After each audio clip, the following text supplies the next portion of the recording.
ബിസ്മില്ലാഹിർറഹ്മാനിർറഹീം. അൽഹംദുലില്ലാഹി റബ്ബിൽ ആലമീൻ. അസ്സലാത്തു വസ്സലാമു അലാ അഷ്റഫിൽ മുർസലീൻ വഅലാ ആലിഹി വഅസ്ഹാബിഹി അജ്മഈൻ വമൻ തബിഅഹും ബിഇഹ്സാനിൻ ഇലാ യൗമിദ്ദീൻ.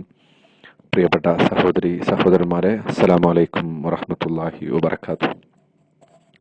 റമദാനിനെ കുറിച്ച് സൂറത്തുൽ ബഖറയിൽ പരാമർശിക്കുന്ന ആയത്തുകൾക്കൊടുവിലായി അല്ലാഹു സുബ്ഹാനഹു വ തആല പ്രവാചകൻ സല്ലല്ലാഹു അലൈഹി വസല്ലമയോട് ഇങ്ങനെ പറയുന്നുണ്ട്: വഇദാ സഅലക ഇബാദി അന്നി ഫഇന്നി ഖരീബ് ഉജീബു ദഅവതദ് ദാഇ ഇദാ ദഅൻ ഫൽയസ്തജീബു ലി വൽയുഅ്മിനൂ ബി ലഅല്ലഹും യർഷുദൂൻ. അതിന്റെ അർത്ഥം ഇതാണ്: വഇദാ സഅലക ഇബാദി അന്നി, എൻ്റെ അടിമ അല്ലെങ്കിൽ എൻ്റെ അടിമകൾ താങ്കളോട് എന്നെ കുറിച്ച് ചോദിച്ചാൽ, ഫഇന്നി ഖരീബ്, തീർച്ചയായും ഞാൻ വളരെ അടുത്തുണ്ട്, സമീപത്തുണ്ട്.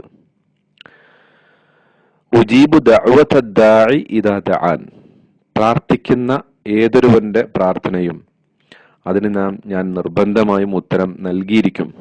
ഇദാ ദഅൻ, അവൻ എന്നെ വിളിച്ചാൽ.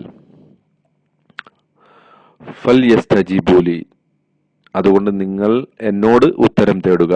വൽയുഅ്മിനൂ ബി, എന്നിൽ വിശ്വസിക്കുക. ലഅല്ലഹും യർഷുദൂൻ, നിങ്ങൾക്ക് സന്മാർഗം പ്രാപിക്കാൻ സാധിച്ചേക്കാം, അല്ലെങ്കിൽ നിങ്ങൾക്ക് വിവേകം ലഭിക്കാൻ സാധിച്ചേക്കാം. ഈ ആയത്തിൽ അല്ലാഹു സുബ്ഹാനഹു വ തആല വളരെ സുപ്രധാനമായ ഒരു സംഗതിയാണ് നമ്മളോട് പറയുന്നത്. അതായത് ഇപ്പോ നബി സല്ലല്ലാഹു അലൈഹി വസല്ലം അഭിസംബോധന ചെയ്തുകൊണ്ടാണ് ഇത് പറയുന്നത് എന്ന് ഞാൻ തുടക്കത്തിൽ പറഞ്ഞു. വഇദാ സഅലക, താങ്കളോട് ചോദിച്ചാൽ. ഇപ്പോൾ ഇതുവരെ ഈ ആയത്തുകളുടെ മുമ്പുള്ള ആയത്തുകൾ പരിശോധിച്ചാൽ നമുക്ക് മനസ്സിലാവും അത് റമദാനെ കുറിച്ച് പറയുന്നു. ഷഹ്റു റമദാൻ അല്ലദീ ഉൻസില ഫീഹിൽ ഖുർആൻ എന്ന് തൊട്ടുമുമ്പത്തെ ആയത്തിൽ പറഞ്ഞു. അതിനു മുമ്പത്തെ ആയത്തിൽ യാ അയ്യുഹല്ലദീന ആമനൂ കുതിബ അലൈക്കുമുസ് സിയാം, നോമ്പ് നിർബന്ധമാക്കിയിട്ട് പറഞ്ഞ ആയത്തുകൾ.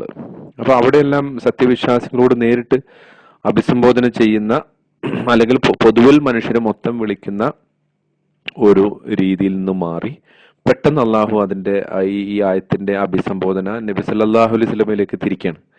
എന്നിട്ട് താങ്കളോട് എൻ്റെ അടിമകൾ ചോദിച്ചാൽ, വഇദാ സഅലക ഇബാദി അന്നി, എന്നെ കുറിച്ച് ചോദിച്ചാൽ, സ്വാഭാവികമായിട്ടും പിന്നെ വരേണ്ട വാക്ക് അവരോട് പറയണമെന്നാണ്. പക്ഷെ അവരോട് പറയണം എന്ന വാക്ക് ഒമിറ്റ് ചെയ്തിട്ട്, അത് വിട്ട് കളഞ്ഞിട്ട് അള്ളാഹു പറയുന്നു ഫഇന്നി ഖരീബ്, തീർച്ചയായും ഞാൻ വളരെ സമീപത്താണ് എന്ന് പറഞ്ഞാൽ, അങ്ങനെ ആ വാചകം അള്ളാഹു അവിടെ നിന്ന് എടുത്തു കളഞ്ഞതിന്റെ ഉദ്ദേശം തന്നെ അതുപോലും, അല്ലെങ്കിൽ അത്ര ഒരു അകലം പോലും ഞാനും അവരും തമ്മിലില്ല. എൻ്റെ അടിമകളെ കുറിച്ച് ചോദിക്കുന്നവരോട് പറയണം എന്ന ഒരു വാചകത്തിന്റെ അകലം പോലും ഞാൻ അവരുമായിട്ടില്ല. അത്രത്തോളം അവരോട് അടുത്തു നിൽക്കുന്നു. വനഹ്നു അഖ്റബു ഇലൈഹി മിൻ ഹബ്ലിൽ വരീദ് എന്നല്ലാഹു മറ്റൊരു സന്ദർഭത്തിൽ പറയുന്നുണ്ടല്ലോ, നാം അവനോട് അവന്റെ കണ്ടനാടിയേക്കാൾ അടുത്തവനാണ്. അപ്പോ എത്രത്തോളം ഈ പ്രപഞ്ചനാഥനായ രാജാതിരാജനായ ഈ ലോകത്തിന്റെ മുഴുവൻ, ഈ അണ്ടകടാഹങ്ങളെ മുഴുവൻ സൃഷ്ടിച്ച് സംരക്ഷിച്ച് പരിപാലിക്കുന്ന സർവശക്തനായ നാഥൻ നമ്മളോട് പറയാണ്, നിങ്ങളുടെ വളരെ അടുത്താണ് ഞാൻ. അപ്പൊ ഇവിടെ ആ വഇദ എന്ന പ്രയോഗത്തിൽ തന്നെ അറബി ഭാഷ മനസ്സിലാകുന്നവർക്ക് അവിടെ തന്നെ മനസ്സിലാവും. അതായത് എൻ്റെ അടിമ എപ്പോഴെങ്കിലും എന്നോട് ചോദിച്ചാൽ എന്നാണ്. അതായത് അള്ളാഹു നമ്മളൊരു പ്രതീക്ഷ വെച്ചിട്ട് നമ്മളെ കുറിച്ച് ആരെങ്കിലും താങ്കളോട് അങ്ങനെ അന്വേഷിക്കുകയാണെങ്കിൽ, അപ്പോൾ ആരെങ്കിലും അങ്ങനെ ചോദിക്കാൻ സാധ്യതയുണ്ട്. ഒരു സാധ്യതയില്ലാത്ത പറച്ചിലല്ല അത്. ആ വഇദ എന്ന പദം തന്നെ സൂചിപ്പിക്കുന്ന അതാണ്. അപ്പൊ അത്രത്തോളം അള്ളാഹു നാം വിളിക്കുന്നത് കാത്തിരിക്കുന്നു. നമ്മുടെ ചോദ്യം അള്ളാഹു പ്രതീക്ഷിച്ചിരിക്കുന്നു. അങ്ങനെ പ്രതീക്ഷിച്ചിരിക്കുന്ന നാഥൻ നമ്മളോട് പറയണം, ഞാൻ വളരെ സമീപത്ത് സ്ഥിതി ചെയ്യുന്നു.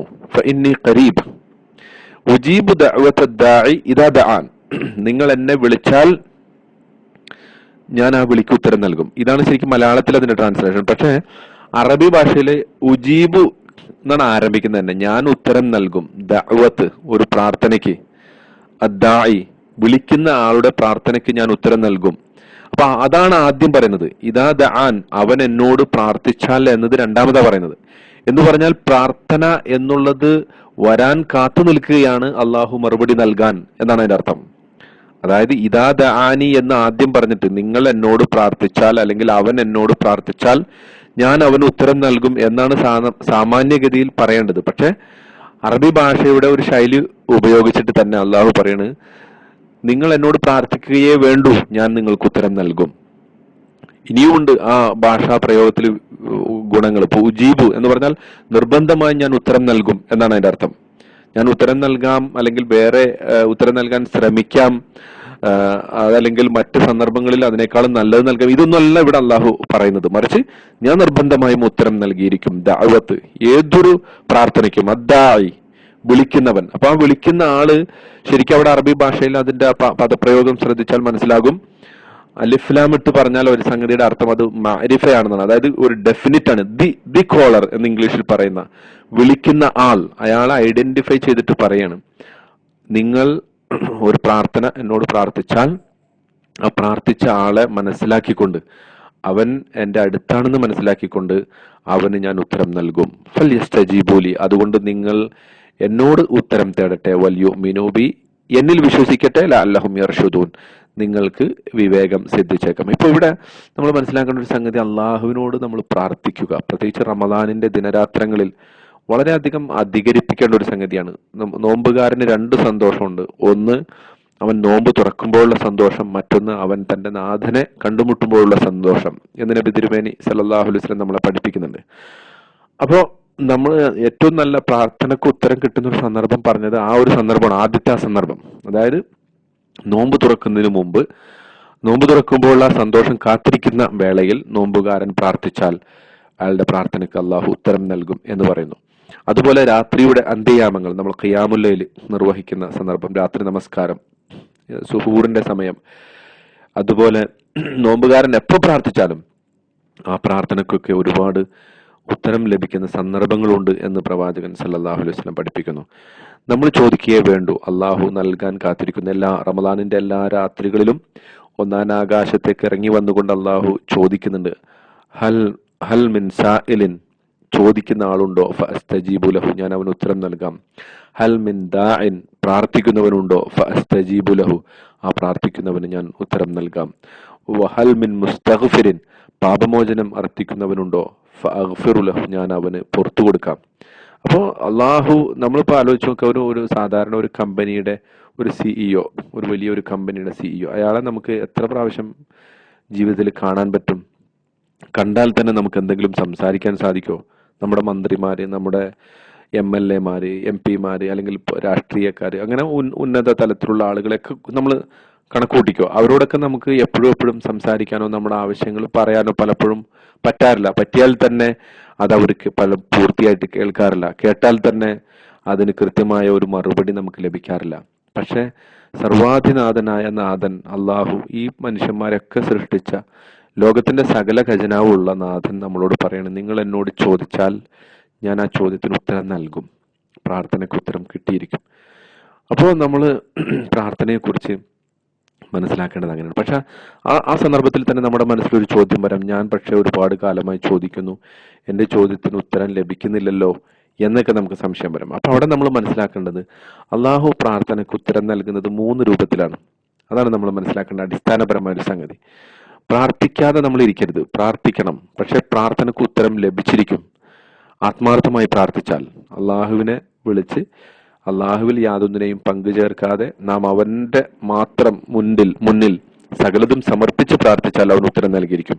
ആ പ്രാർത്ഥനക്ക് ഉത്തരം നൽകുന്നതിന്റെ രീതി എന്ന് പറഞ്ഞാൽ, ഒന്നാമതായി അവൻ ചിലപ്പോൾ നമ്മൾ ചോദിച്ചത് എന്താണോ അത് തന്നെ ആ രൂപത്തിൽ തന്നെ നൽകും.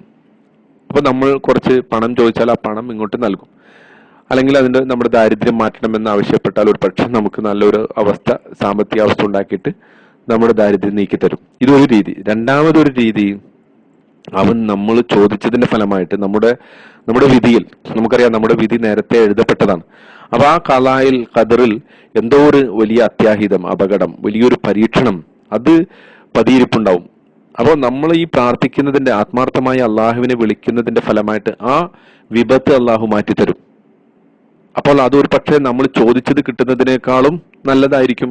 അത് വലിയൊരു അപകടത്തിൽ നിന്ന് നമ്മളെ രക്ഷപ്പെടുത്തുക, വലിയൊരു അംഗവൈകല്യത്തിൽ നിന്ന് നമ്മളെ രക്ഷപ്പെടുത്തുക, അങ്ങനെയുള്ള സംഗതി, ഒരു മാറാരോഗത്തിൽ നിന്ന് രക്ഷപ്പെടുത്തുക, അതൊക്കെ ഒരു പക്ഷെ നാം ചോദിച്ച സംഗതിയേക്കാളും നമുക്ക് വിലപ്പെട്ടതായിരിക്കും. അത് നമുക്ക് അറിഞ്ഞുകൂടാ, അള്ളാഹുവിനെ അറിയൂ. അത് അള്ളാഹു പ്രാർത്ഥനയ്ക്ക് ഉത്തരം നൽകുന്ന രണ്ടാമതൊരു രീതിയാണ്. മൂന്നാമതൊരു രീതി, ഇതെല്ലാം ഇങ്ങനെയൊക്കെ നമ്മൾ ചോദിച്ചാലും ഒരു പക്ഷെ ഈ ലോകത്തുനിന്ന് ഒന്നും തരൂല, നമുക്ക് വരാനുള്ള പരീക്ഷണങ്ങളൊക്കെ വരികയും ചെയ്യും. പക്ഷെ അതെല്ലാത്തിനും ഉത്തരം അള്ളാഹു നാളെ പരലോകത്ത് നൽകും. ഈ ചോദ്യങ്ങൾക്കൊക്കെ ഉത്തരം പരലോകത്ത് ഒരുപാട് അനുഗ്രഹങ്ങളായിട്ട് വർഷിപ്പിച്ച് തരും. അപ്പൊ ഏറ്റവും നല്ലത് അതാണല്ലോ ശരിക്ക്. നമുക്ക് ഈ ലോകത്ത് കിട്ടുന്നതിനേക്കാളും എന്തുകൊണ്ടും ശാശ്വതമായ ഒരു പരലോകത്ത് അള്ളാഹുവിന്റെ എല്ലാവിധ അനുഗ്രഹങ്ങളും ആസ്വദിച്ച് ജീവിക്കാൻ സാധിച്ചാൽ, ഒരു മരണമില്ലാത്ത, ഒരർത്ഥത്തിലും രോഗമില്ലാത്ത, വാർദ്ധക്യമില്ലാത്ത, കഷ്ടപ്പാടുകളില്ലാത്ത, പ്രയാസങ്ങളില്ലാത്ത ഒരു ജീവിതം, അതിലേക്ക് അള്ളാഹു ഇതൊക്കെ മാറ്റിവെക്കുകയാണെങ്കിൽ ഏറ്റവും നല്ലത് അതായിരിക്കും. അപ്പൊ അതുകൊണ്ട് നമ്മൾ ചോദിക്കുക, ഉത്തരം കിട്ടും എന്ന ഉദ്ദേശത്തോടു കൂടി ചോദിക്കുക. ഈ 3 രൂപത്തിൽ അള്ളാഹു അതിന് മറുപടി നൽകിയിരിക്കും. ആത്മവിശ്വാസത്തോടെ നമ്മൾ അള്ളാഹുവിനോട് ചോദിക്കുക. അള്ളാഹു സുബ്ഹാനഹു തആല നമ്മുടെ പ്രാർത്ഥനകൾക്ക് ഉത്തരം നൽകി അനുഗ്രഹിക്കുമാറാകട്ടെ. വാഖിറു ദഅവാന അനിൽ ഹംദുലില്ലാഹി റബ്ബിൽ ആലമീൻ. അസ്സലാമു അലൈക്കും വറഹ്മത്തുള്ളാഹി വബറകാതുഹു.